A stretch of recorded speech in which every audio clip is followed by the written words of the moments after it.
There are some men and women in a group. Each person shakes hand with exactly, this is important, exactly one other person. एक आदमी दूसरे एक ही आदमी से handshake कर रहा है, ठीक है। अगर अदरवाइज क्या होता है जनरली क्वेश्चंस में, कि सपोज 10 लोग हैं, है ना, और हर आदमी हर दूसरे आदमी से हैंडशेक कर रहा है, तो उस केस में नंबर ऑफ हैंडशेक का फॉर्मूला क्या होगा, समझा देता हूँ।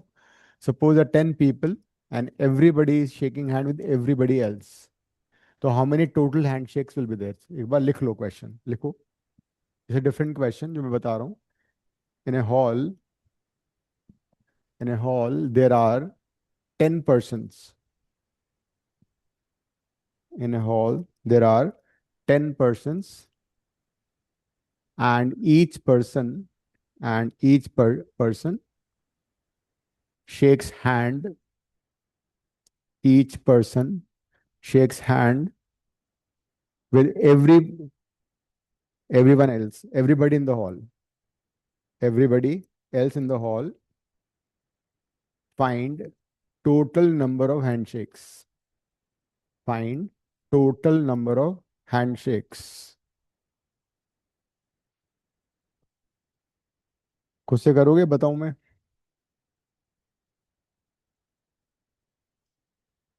दिव्यांशी ट्राई करो एक बार खुद से।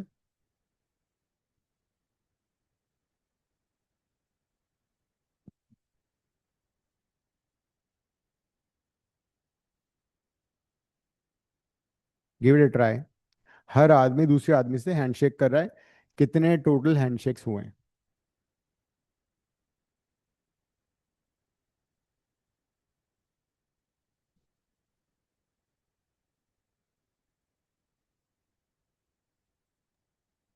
सर 90।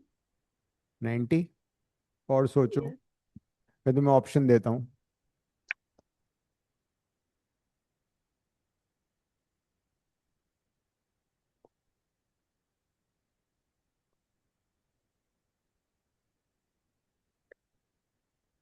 सपोज ये ऑप्शंस हैं।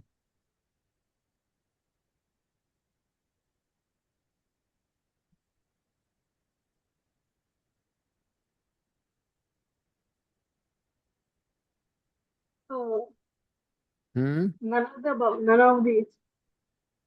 तो एग्जैक्ट आंसर क्या होना चाहिए? 45। हाँ, देखो अब समझ लेते हैं। 10 में से मैंने एक आदमी सेलेक्ट कर लिया, ठीक है। तो वो एक आदमी बाकी 9 लोगों से हैंडशेक करेगा। तो एक आदमी ने कितने लोगों से हैंडशेक किया? 9 हैंडशेक किए हो गए। लेकिन हमारे पास 10 लोग हैं, तो 9 into 10 कर दिया मैंने। लेकिन इसमें प्रॉब्लम ये आ रही है कि जब ए ने बी से हैंडशेक किया और बी ने ए से किया, बात तो एक ही है, तो उसको मैं 2 से डिवाइड करना पड़ेगा। तो नंबर ऑफ हैंडशेक ही हो जाएगा। इन जनरल मैं बता देता हूँ, अगर n लोग हैं, n people are there, n persons are there, number of handshake का फॉर्मूला होगा n into n - 1/2। लिख लेना ये।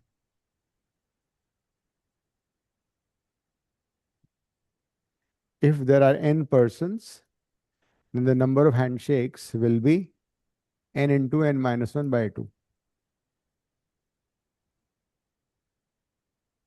अब वापस you come back to this question.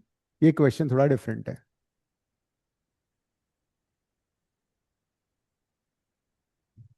ये वाला करो ट्राई।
टोटल हैंडशेक्स 87 दे रखे हैं। उसमें 8 men found that they shook hand with the men only. 4 women found that they shook hand with the women only. तो ये बताना, at most how many women can be there possibly in the group.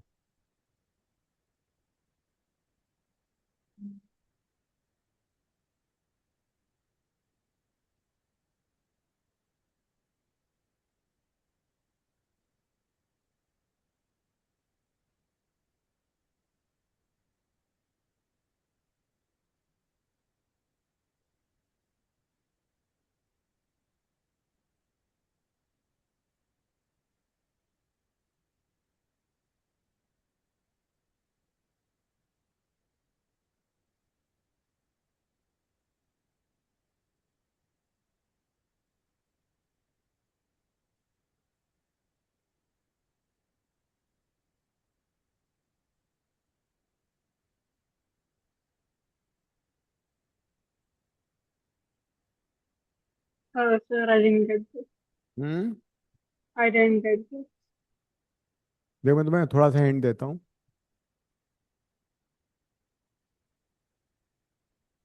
Yes, sir. There are men and women in the group, है ना? तो possibly कुछ handshake man and man के होंगे।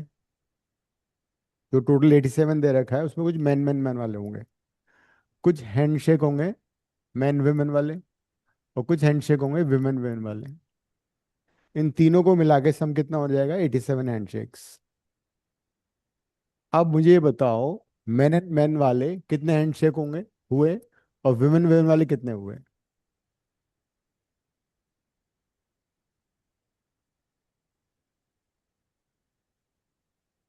Question को So पढ़ो। there will be like 4 men, men and 2 women. हाँ मतलब मैन एंड मैन क्वेश्चन में दिया हुआ है, उसे तुम्हें आइडिया लग जाएगा। Yeah. तो 8 men found the shook hand with the man only. तो 8 लोगों ने हैंडशेक किया। 8 लोगों में कितने हैंडशेक हुए टोटल? सिर्फ 4 ही तो होंगे, बिकॉज ये वाला तो रूल है नहीं कि हर आदमी से हैंडशेक कर रहा है। एक आदमी इससे ही हैंडशेक कर रहा है। एक आदमी एक ही आदमी से हैंडशेक कर रहा है, इसका मतलब 4 हैंडशेक हुए। और हैंडशेक के लिए 2 आदमी चाहिए, ये था नहीं खुद से हाथ मिला लोगे तुम, नहीं। तो number of handshakes man and man वाले हो गए 4। ये बात क्लियर हो गई? Yes, sir. Right, then it says 4 women found that they shook hand with the woman only. तो वुमेन वुमेन के कितने हैंडशेक होने चाहिए? 2 होने चाहिए। टोटल हैंडशेक कितने हमारे पास? टोटल हैंडशेक दे रखे हैं 87। 87 में से इनको माइनस करो जरा। 81। तो 81 ये वाले आ गए। तो 81 अगर ये आ गए मैन एंड वुमेन वाले, तो उसमें 81 तो मैन है और 81 विमेन है।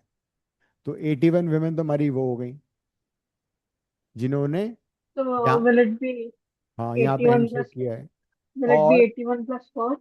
राइट, और यहाँ पे कितनी विमेन है ये? 4. 4। तो आंसर क्या हो गया? 85.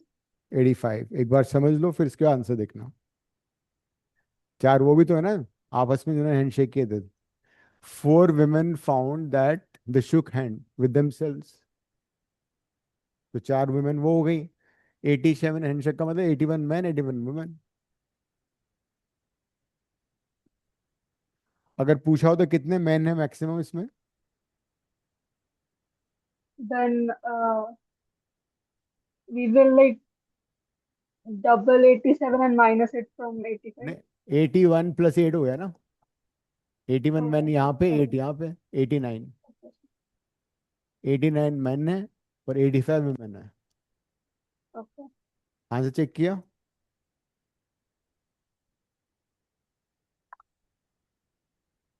Yes sir. क्या है? 85। 85, राइट। अब नेक्स्ट क्वेश्चन पे आ जाओ।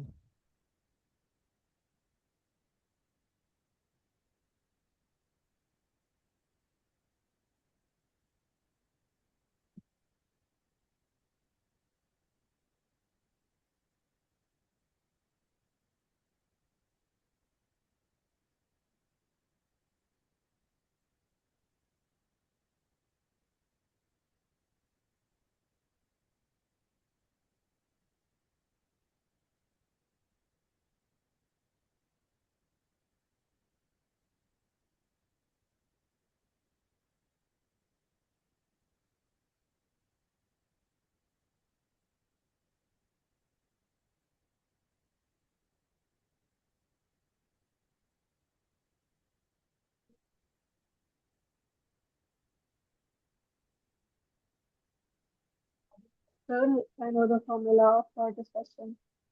हम्म। अब मैं बताता हूँ क्लॉक वाले क्वेश्चंस को कैसे करते हैं।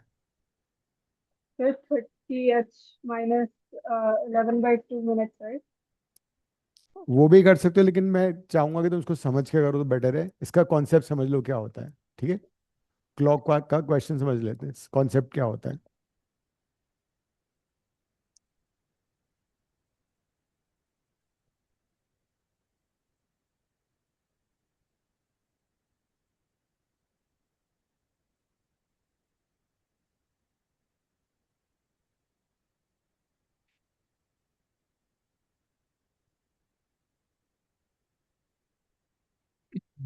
This is a clock.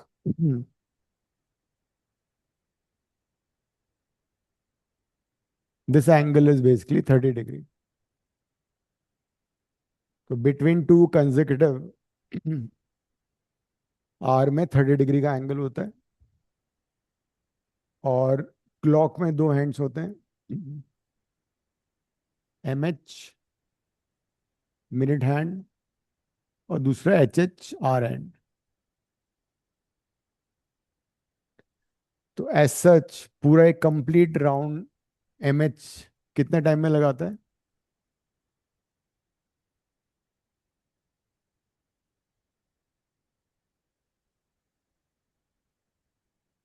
Minute hand को एक पूरा राउंड लेने में कितना टाइम लगता है? 60 मिनट, है ना? Yes sir. 60 मिनट में पूरा एक राउंड ले लिया, कितना डिग्री रोटेट किया? Complete rotation 360 degree. तो एम एच की हम बात कर रहे हैं, 60 मिनट टाइम में 360 डिग्री रोटेट करता है। दैट इज 1 मिनट में एम एच कितना एंगल स्वीप करता है? एम एच करता है 360/60, दैट इज 6 डिग्री। ये रिजल्ट याद कर लेना एक तो।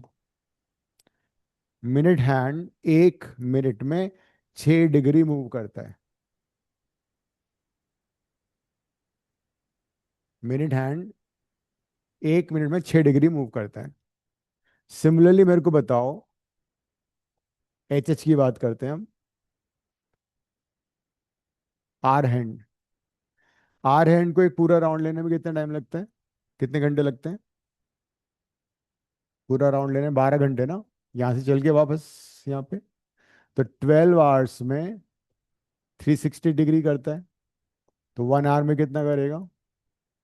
360/12, दैट इज 30 डिग्री। वो इसी बात है यहाँ से यहाँ तक। 1 आवर का मतलब होता है 60 मिनट। तो in 1 minute hour hand H H कितना एंगल स्वीप करेगा? 30/60 मतलब हाफ डिग्री। ये दो रिजल्ट तुम याद कर लो बस। Then you can answer any question on this. लिख लो एक बार ये।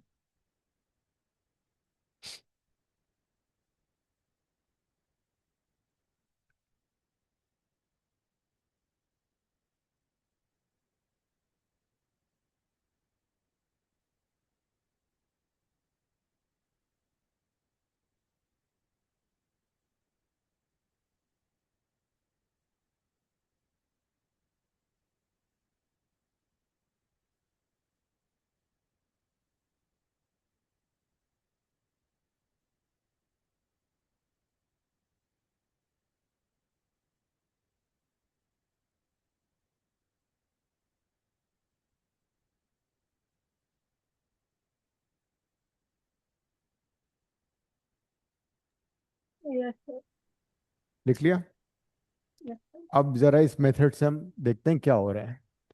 अभी सिचुएशन ये है, T is equal to zero पे ये सिचुएशन है।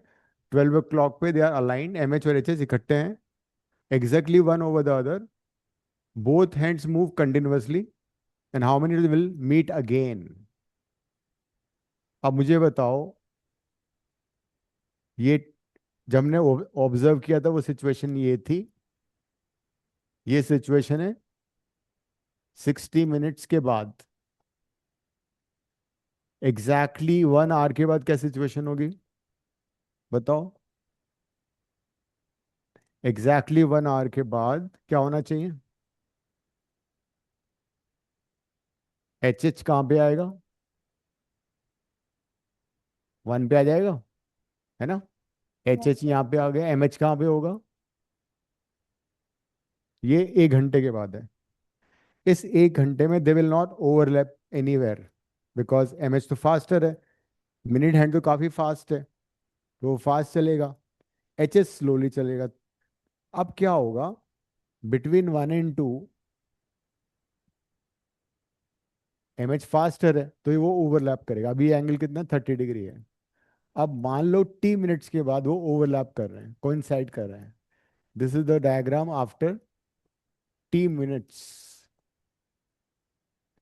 ये 1, ये 2, यहाँ पे मान लो कहीं वो मीट कर गए, एम एच, ये 30 है।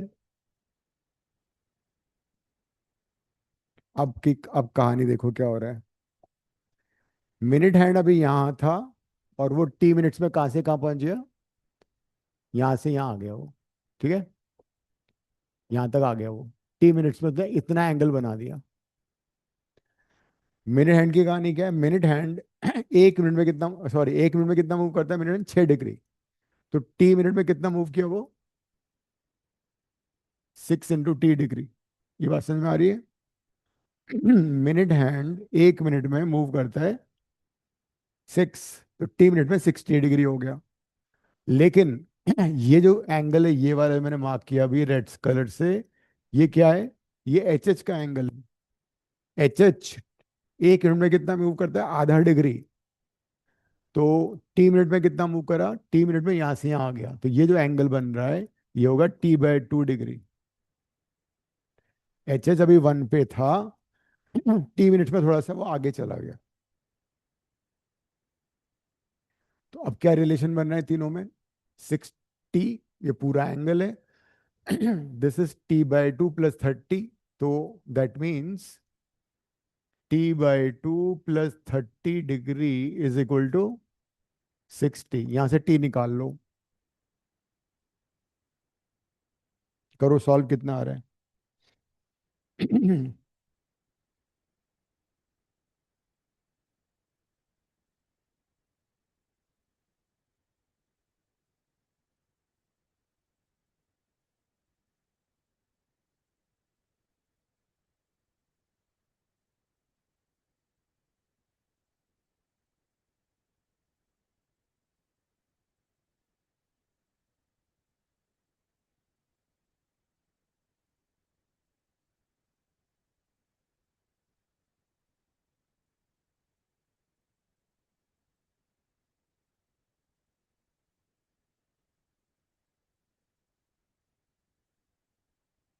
T + 60 is equal to 12T, T is equal to 60/11, ये हो गया 5/11।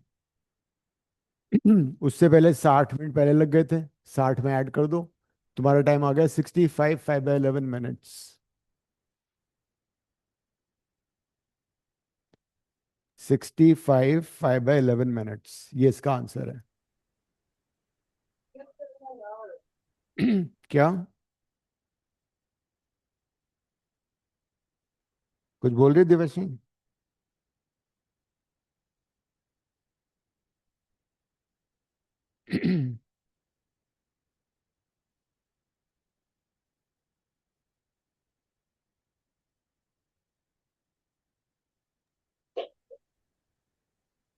हम्म, what sir?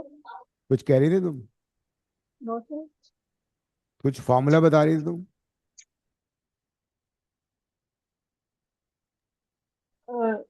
So we have done full for teacher tutorial before, like 30h minus 11 by 2 minutes, like 30h - 11/2 is equal to 2 minutes. Theta. No, हाँ 11 by 2 minutes. हाँ तो लेकिन theta कहाँ है हमारे पास? 0. थीटा जीरो लेंगे। Yes. और एच और एम का क्या करेंगे? H will be 12 and we have to find M. So I'm getting 65 minutes 27 seconds. H theta को जीरो ले लिया, ठीक है। ये 30h हो गया, इक्वल टू 11m/2। 30, एच को क्या बता रही हो तुम? 12. एच को 12 क्यों लिया? बिकॉज इनिशियली 12 है इसलिए।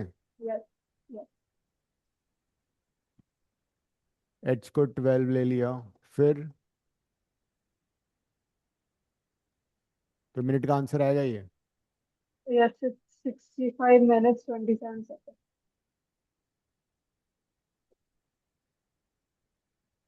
It's seven. coming 720 by 11. Hmm. So it will be 65 minutes 27 seconds. तो वही आ रहा है ना ये? Yes. सेम आ रहा है ना? Yes, sir. ठीक है।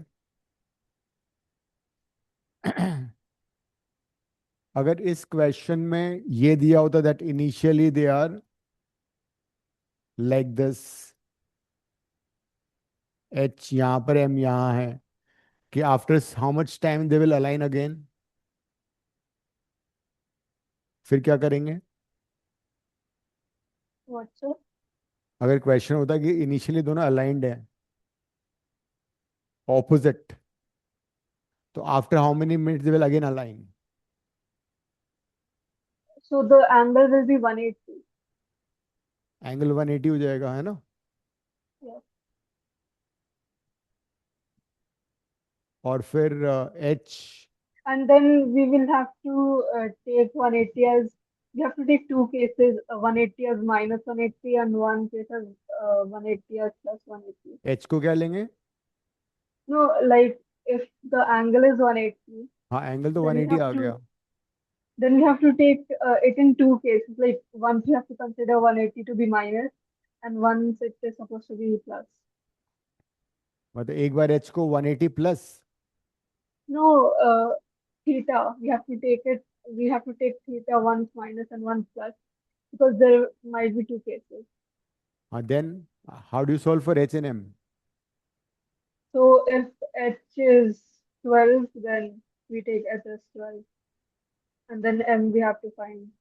मतलब यू सेइंग कि 30h - 11m/2, एक बार +180 ले लिया, फिर Yes, thirty sir. H minus 11/2 equal to -180, Yes, and then solve these two. yes. ये तो उससे कैसे आंसर आएगा? उससे तो फिर ये होगा कि एच और एम में रिलेशन आ जाएगा एक। No, but depends if the time is given or not. नहीं, time is not been given. Then I they don't are think so. Aligned, see, they will be aligned somewhere between, say 12 and 1, like this, and after some time they'll be again aligned. So Yes, what is sir. the time between the two alignments?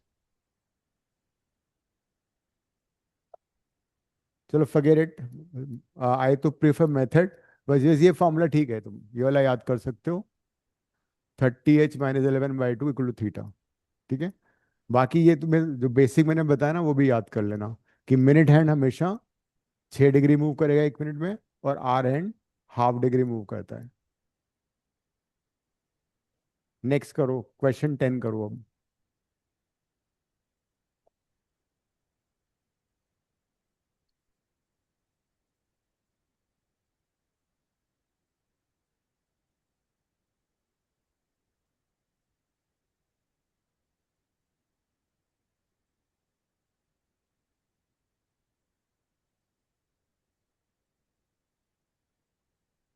अब before start 10th question, in place of spheres you take coins लेके करो, पहले 2 dimension वाला करो। अगर मान लो we have coins,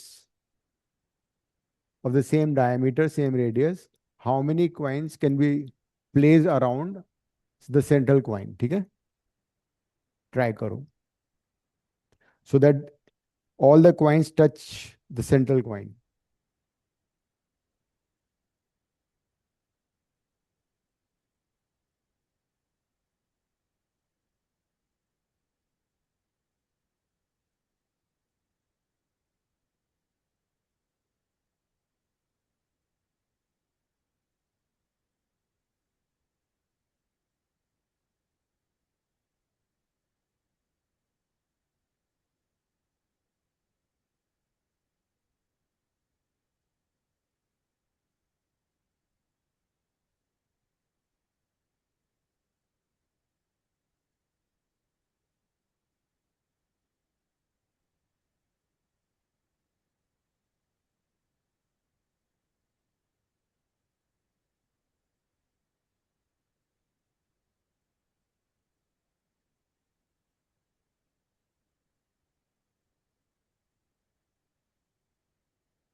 Is one coin, we are doing पहले 2D प्रॉब्लम, और मान लो उसका रेडियस आर है, या 1 यूनिट भी ले सकते हो, तो इसके around how many coins can be placed so that they touch each other.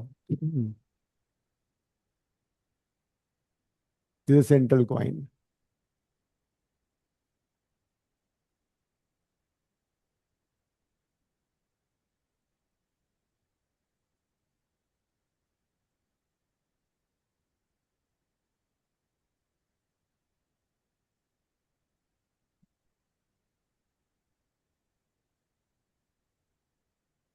एक सेंट्रल कॉइन के around how many coins can be arranged so that they all touch the central coin.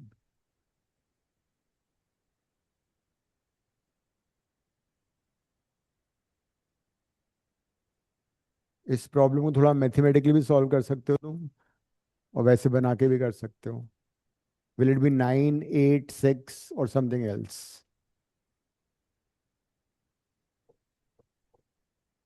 9,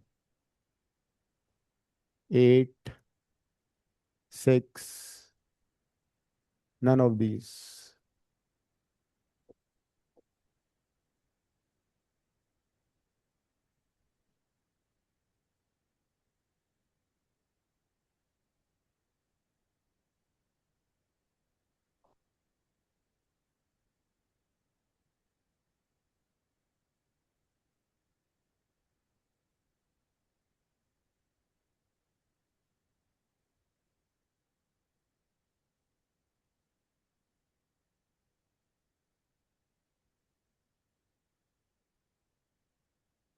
क्या आ रहा है स्वरा तुम्हारा? कॉइन का size change नहीं करना है, कॉइन का साइज सेम रखना है. दिव्यांश तो Sir, कॉइन का, can sir, can the coins overlap or not? coin is basically the same size, all the coins. No, but can it overlap or not? नहीं ना, और it won't overlap. ओवरलैप नहीं करना, touch करेगा. जैसे कि ये नेक्स्ट कॉइन्स को टच करेगा, इसको भी इसको भी.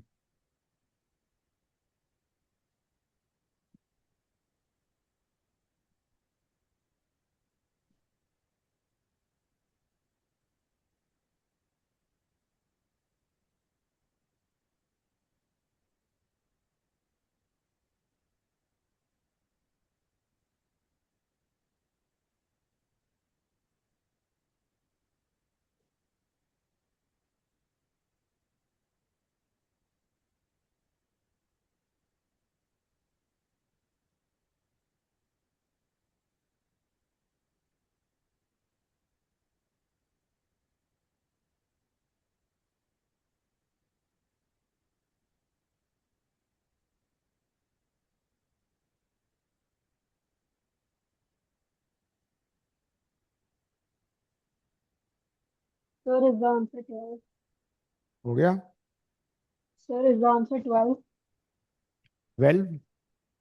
Yes, is it 12? तुम्हारा कितना आ रहा है स्वरा? स्वरा का भी शायद 12 आ रहा है. Let's see. Sir, एक I का did it mathematically. देख लेते हैं। ये जो मैंने ब्लू सर्कल बनाया है, इसका रेडियस कितना होगा? जो ब्लू डॉटेड सर्कल बनाया है। 2 hours, two like are 2 kilometers. है ना, 2 आर हो गया, टू Yes. मान लेते हैं, ठीक है।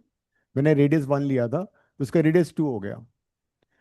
तो इसका फिर सरकमफ्रेंस कितना हो जाएगा, पेरीमीटर? Four. No, sorry. इसका सरकमफ्रेंस हो जाएगा 2 पाई आर, होता है ना फॉर्मूला। तो आर कितना है, 2। तो 4 पाई हो गया। मतलब ये जो डिस्टेंस है ब्लू वाली, इस ब्लू वाली डिस्टेंस पे तुम अपना सर्कल लगाओगे ना, अपना कॉइन इस पे तो रखोगे। जो ब्लू वाला सर्कल मैंने ड्रॉ किया है, तो तुम्हारा कॉइन होगा, उसका सेंटर इसी सर्कल पे आएगा। बात समझ में आ रही है? And Yeah, sure. अप्रोक्सीमेटली देखा जाए तो एक कॉइन इतनी जगह ले रहा है, इतनी डिस्टेंस ले रहा है ना। तो ये अप्रोक्सीमेटली डायमीटर से थोड़ा ज्यादा है। मैं डायमीटर मान लेता हूँ अप्रोक्सीमेटली। तो हमारे पास पूरा लेंथ कितना है, सरकमफ्रेंस 4 पाई है। और इसमें ये डायमीटर इसका आ रहा है ऑलमोस्ट 1 and 1, 2 आ रहा है। तो मैंने इसको 2 से डिवाइड कर दिया। तो क्या आंसर आ गया, 2 पाई आ गया। पाई कितना होता है, 3.14, 6.28, मतलब 6 कॉइन तुम लगा पाओगे ऑल अराउंड इट। 6 आएगा इसका आंसर। 6 कॉइन आएंगे। वो जब हम ड्रॉ करते हैं ना, तो we don't draw according to the size, इसलिए वो नहीं पता लग पाता। मैथमेटिकली 6 आंसर आ रहा है। तो will be like this.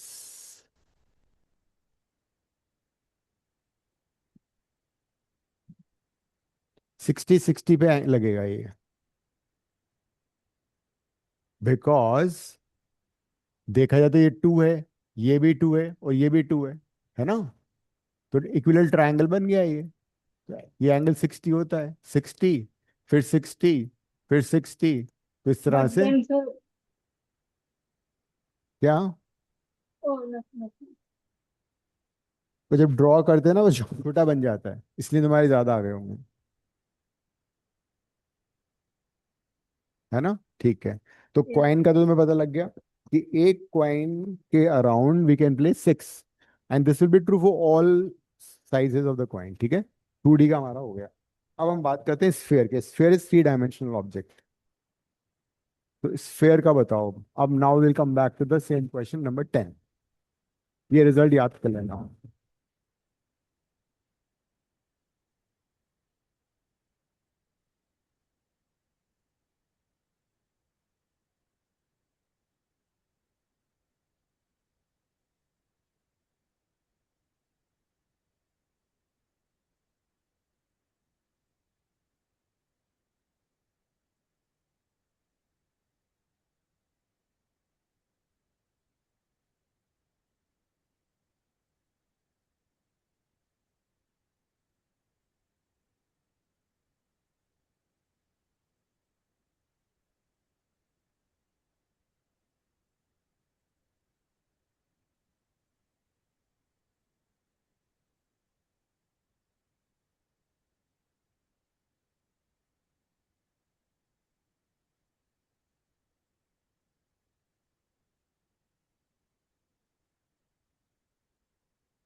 So I'm not getting this fair कितना आ रहा one. है? So I'm not getting the answer. Hmm. So I'm not. I don't understand this. अरे ये तो 6 तो लगा ही दो तुम। एक सेंटर में Yeah. स्फीयर रख लिया, और Okay. 6 ऑल अराउंड लग गए। बिकॉज अगर देखा जाए तो 6 तो लगे ही लगेंगे स्फीयर्स। अब स्फीयर में क्या, 3 डायमेंशनल ऑब्जेक्ट है, तो कुछ ऊपर भी रख सकते हो तुम। Yes, जैसे sir. इमेजिन एक स्फीयर रखा है सेंटर पे, उसके चारों तरफ 6 स्फीयर रख दिए। तो जो बीच में गैप्स आएंगे वहां भी तो स्फीयर रख सकते हैं हम। Yes, sir. जैसे मान लो हमने एक स्फेयर इस हो ये गैप आ गया सेंटर वाला, ये एक काइंड ऑफ स्पेस बन जाएगा ना यहाँ पे। तो मैंने एक स्फेयर यहाँ रख दिया, इस गैप में रख दिया, इस वाले गैप में रख दिया। बिकॉज जब स्फेयर तो 3 डायमेंशनल होता है, ऐसे जब रखोगे तो बीच में कैविटी टाइप बन जाएगी, उस कैविटी में एक आ सकता है, ये सपोर्ट मिल जाएगा। नेक्स्ट वाले में नहीं आ पाएगा, लेकिन उससे अगले वाले में फिर आ जाएगा एक और। Oh, so it should be 12 then. हाँ राइट। फिर उसको एक छोड़ के फिर दूसरे वाले में आ जाएगा। तो बेसिकली 3 ही है आगे।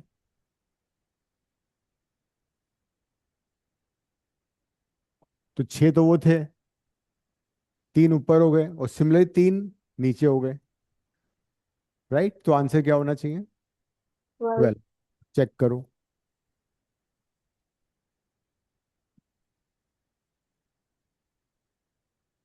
ठीक है, तो चीज़ों को ना विजुलाइज करो। जैसे तुम साइकिल चलाते हो, देखते हो घर पे, साइकिल को देखो कैसे उसमें पार्ट्स लगे हुए हैं। आगे का वो होता है जिसमें ड्राइविंग व्हील होता है, जिसको तुम पैडल मारते हो, उसमें इस तरह से ग्रुप्स कटे होते हैं, फिर चेन लगी होती है। पीछे छोटा वाला होता है। कार में वाइपर कैसे मूव करता है, उसमें कितने क्या लिंकेजेस होते हैं। जो नॉर्मल घर में डस्टबिन होता है, उसमें तुम उसको प्रेस करते हो यहाँ पे, तो लिंकेजेस होते हैं, उस लिंकेज से वो उसका ढक्कन खुल जाता है, कैसे वर्क करता है, ये सारी चीजें आती हैं एग्जाम में। तो should observe things around you. ठीक है, उनका मैकेनिज्म क्या है, वो कैसे वर्क करता है। Next, 11th question.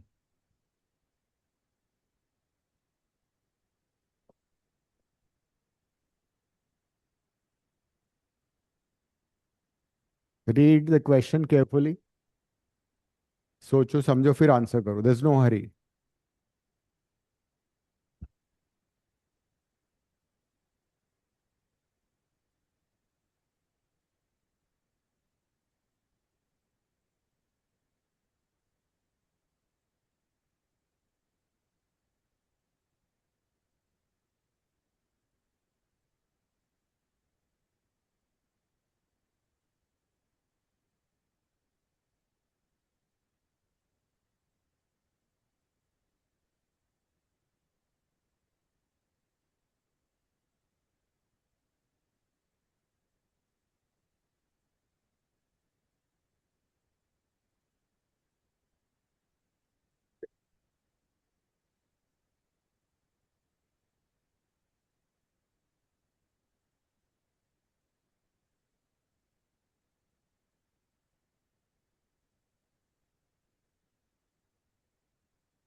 Done, sir.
Divyanshi क्या आंसर है? 99। ओके।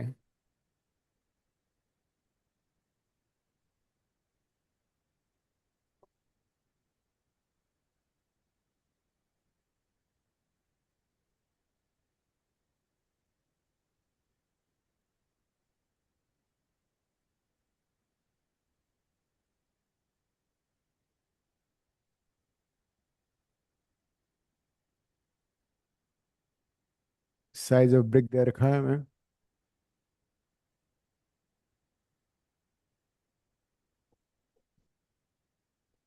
5211।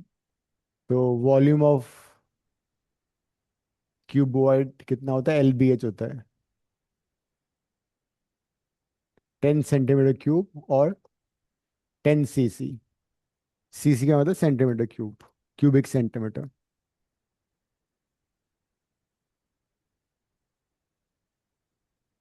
अभी जिसमें वाटर है वो बेसिकली, वाटर का जो वॉल्यूम है वो कंप्लीटली टैंक को फिल नहीं कर रहा है। इट इज 307 सेंटीमीटर क्यूब, इतना पानी है इसमें। Whereas total volume of tank कितना है?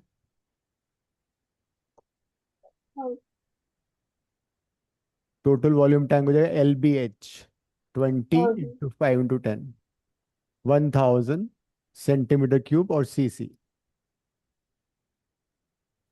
अब इसने एक ट्रिक लगाई है यहाँ पे कि each brick absorb 30% of its own volume. मतलब जब अगर ये ऐसा नहीं होता तो बड़ा सिंपल सा क्वेश्चन था, उसमें हम क्या करते? Total volume of the tank is equal to volume of, suppose n bricks हैं, n into volume of one brick plus already water. अगर ब्रिक वाटर एब्जॉर्ब नहीं करता तो ऐसे हम इसको सॉल्व कर लेते हैं, total volume equal to already water plus volume of the bricks, N is number of brick, answer आ जाता। लेकिन प्रॉब्लम क्या हो रही है कि जो ब्रिक्स है ना, वो पानी भी डिस्प्लेस तो कर रही है अपने वॉल्यूम के बराबर, लेकिन at the same time 30% absorb भी कर रही है। तो कहने का मतलब, जो मैंने ब्रिक का वॉल्यूम लिया है उसमें मेरे को 30% माइनस भी करना पड़ेगा। मतलब ये ब्रिक का वॉल्यूम है, उसने 30% वाटर अपने वॉल्यूम का एब्जॉर्ब कर लिया, तो माइनस 30% ऑफ n इंटू 10, ये करना पड़ेगा मुझे, बस। ये किया है।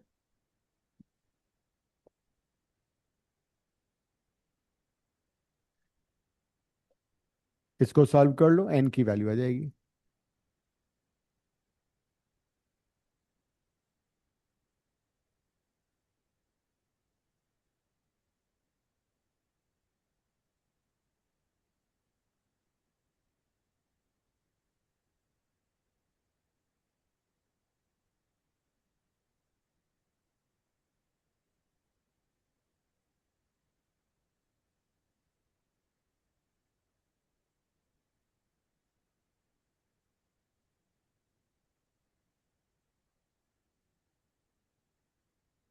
ये प्लस होगा ना माइनस की जगह, बिकॉज एक्स्ट्रा वाटर आ गया ना, जिसने एब्जॉर्ब किया है उसकी जगह ब्रिक्स आएंगी।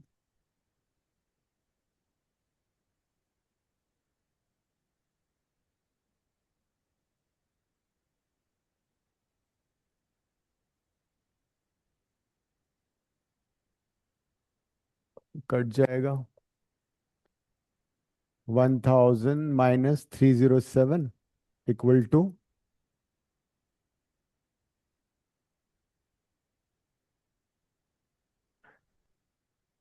39।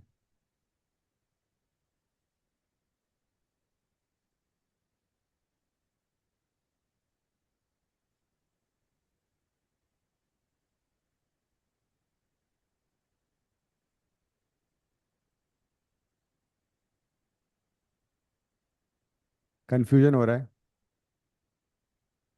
ये माइनस होगा प्लस होना चाहिए, बिकॉज वाटर तो एब्जॉर्ब कर लिया ना उसने। प्लस। हाँ, So I solved it in a bit a different way. हाँ मतलब वही आइडिया वही होगा, तुमने क्या किया, तुमने ब्रिक में से माइनस कर दिया होगा ना। No, I like first found the empty space, then I अच्छा empty found the space. volume of the हाँ brick. तो ये एम्प्टी स्पेस हो गई ना, 1000 - 307 एम्प्टी स्पेस हो गई। Uh, one 693. Thousand minus 307 is empty space. Sir, equal. it should not be 13n. Hmm. It should not be 13n. हाँ वही ना, तो ये माइनस सही था बिकॉज उसने वाटर एब्जॉर्ब कर लिया। उस जो वाटर एब्जॉर्ब Sir, किया, मतलब ये पानी का वॉल्यूम था ना हमारे पास 307। sir, instead of that, नहीं नहीं, ये सही we था, can ये just, माइनस साइन सही था इनिशियल जो मैंने करा था, मैं बता दूं क्या हुआ है। 307 वॉज इनिशियल वाटर, उसका, उसमें से ब्रिक ने 30% एब्जॉर्ब कर लिया, तो उसको माइनस ही तो करना पड़ेगा। तो फिर ये 7n yes, आएगा। sir. ठीक है। Yes, so 99. तो अब कितना आ रहा है ये, 699, 99. No, 693. 693 3. Equal to 7n। क्या आंसर है इसका, 99। 99. हाँ वो ये n is equal to 693 divide by 7। 99 answer, क्या आंसर है, 99. 99।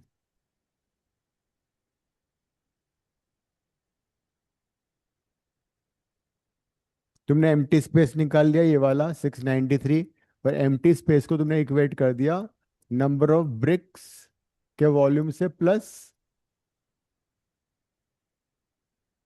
मतलब एंड द वाटर भी तो एब्जॉर्ब हुआ ना, उसको माइनस कर दिया फिर, माइनस द वाटर एब्जॉर्ब्ड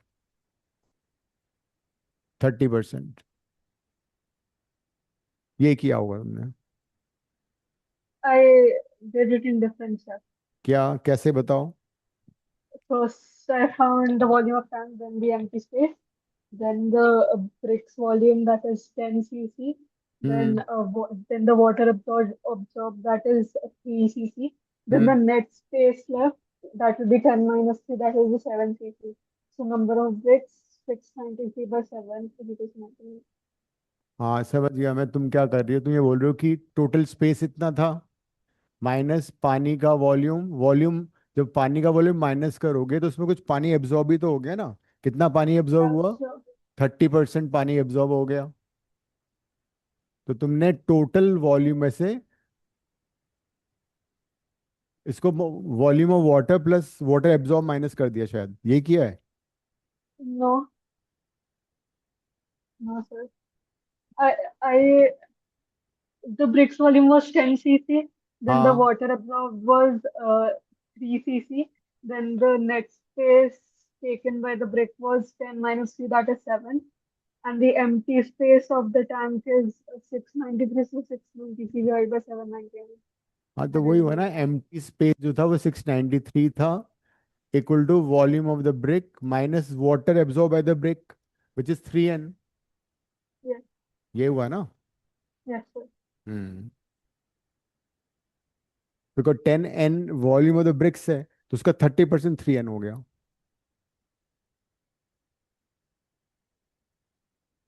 इसी चीज को मैं ऐसे लिख रहा था कि 1000 इनिशियल वॉल्यूम है, पानी का वॉल्यूम था 307, और उसमें से उसने एब्जॉर्ब कर लिया, कितना एब्जॉर्ब किया, 30% एब्जॉर्ब किया। तो वाटर का वॉल्यूम तो कम हो गया ना, 30%, 3n एब्जॉर्ब हो गया, equal to 10n। Total volume, water volume, brick volume, ये हो गया, वही बात है।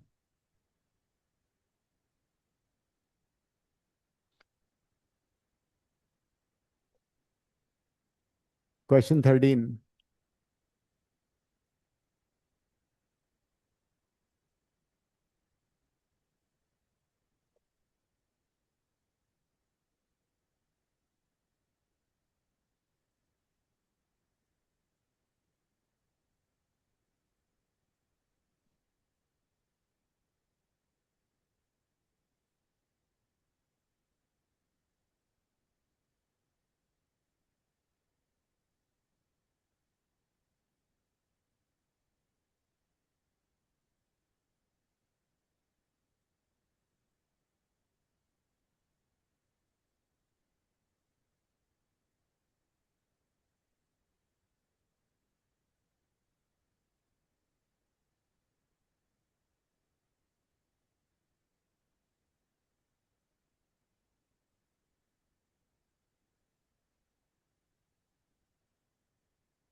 दोनों को सेंटीमीटर में कन्वर्ट कर लेना.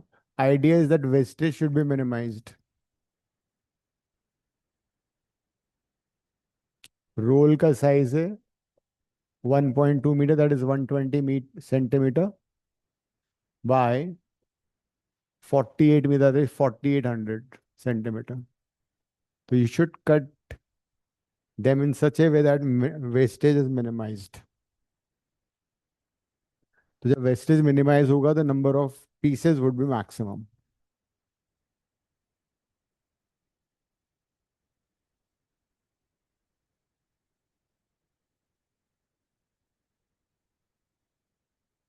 पेपर का साइज 12/25 है, 21/25, सॉरी.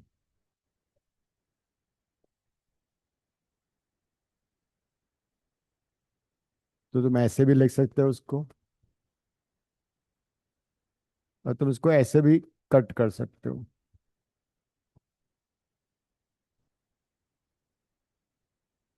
बस में ये देखना होगा वेस्टेज मिनिमाइज्ड. तो नेक्स्ट क्लास में हम यहाँ से कंटिन्यू करेंगे, ठीक है. Yes. Ending the class.